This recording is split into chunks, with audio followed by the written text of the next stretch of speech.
राधे राधे। बहुलास्व जनक के विषय में ज़्यादातर लोग नहीं जानते, लेकिन बहुलास्व जनक एक बहुत ही जितेंद्रिय राजा थे। जैसा कि मिथिलापुरी के जितने भी राजा हुए वो जनक कहलाए।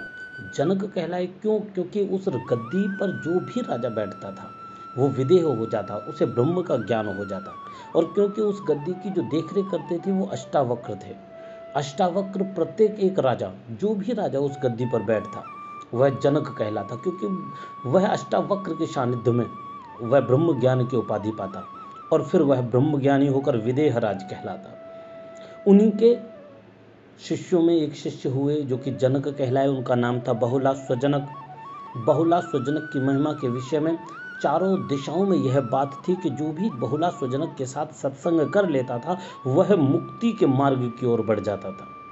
बहुलास्व राजा की जो महिमा थी वो चारों दिशाओं में गूंज उठी और उन्हीं की सत्संग की महिमा का प्रभाव कुछ संतों ने श्रवण किया और वह संत बहुलास्व जनक से भेंट करने के लिए मिथिलापुरी में पधारे।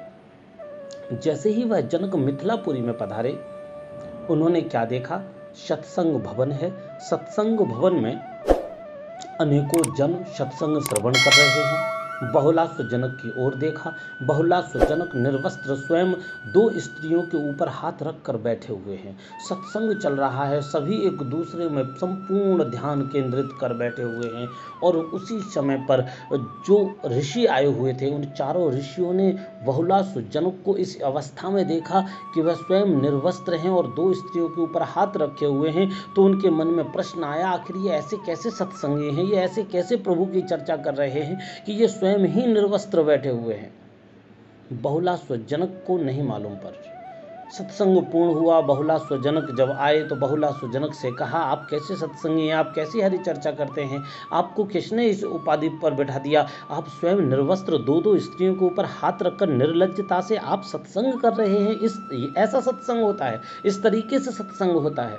उन्होंने कहा, संत जन आप क्रोध ना करें, मैं अभी पता करता हूं। और उन्होंने तुरंत सत्संग में से जा रहे कुछ व्यक्तियों को, एक व्यक्ति को उन्होंने अपनी ओर बुलाया और वह व्यक्ति आया। उन्होंने कहा, क्या आप बताइए कि मैं जब बैठा हुआ था क्या मैं निर्वस्त्र था, क्या मैं दो स्त्रियों के ऊपर हाथ रखा हुआ? उन्होंने मना कर दिया, नहीं, आप नहीं बैठे हुए थे। लेकिन उसने ऐसा कैसे मना कर दिया? संत जन विचार करने लगे, ये तो अभी सत्संग में था, इसने ये सत्संग श्रवण कर रहा था, इसने मना कैसे कर दिया? फिर एक सैनिक को बुलाया, सैनिक क्या तुमने देखा मैं निर्वस्त्र दो स्त्रियों के ऊपर हाथ रखकर सत्संग कर रहा था? सैनिक ने कहा, जी महाराज, मैंने देखा।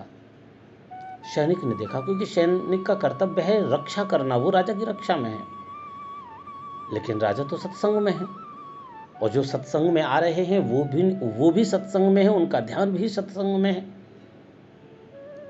उनको समझाने का प्रयास किया राजा ने कि महाराज, मैं सत्संग में जब जिज्ञासु था तो मैंने इस बात को बिल्कुल भी भान में नहीं लाया कि मैं वस्त्र पहना हुआ या नहीं पहना हुआ हूँ। मैं जिस अवस्था में था उसी अवस्था में मैं सत्संग करने के लिए आ गया और मैं सत्संग करने लगा। मेरा संपूर्ण ध्यान केंद्रित केवल सत्संग पर था और जो सत्संग में आए उन सबका भी ध्यान सत्संग पर ही था। इसलिए ना उन्होंने मुझ पर ध्यान दिया, ना मैंने स्वयं पर ध्यान दिया।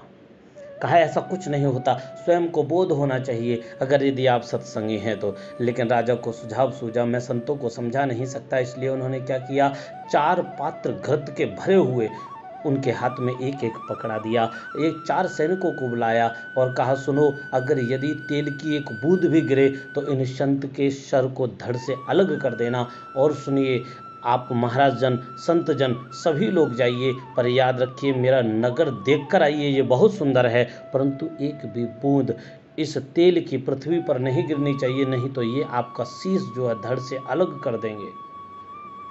अब संत जन घबरा गए, ये क्या हमने राजा से बिना मतलब का पंगा ले लिया। अब भाई संत हैं, संत घबरा गए। राजा से तो हमें ऐसी बात करनी नहीं चाहिए थी, लेकिन अब तो हम आफत में आ गए, अब क्या करें?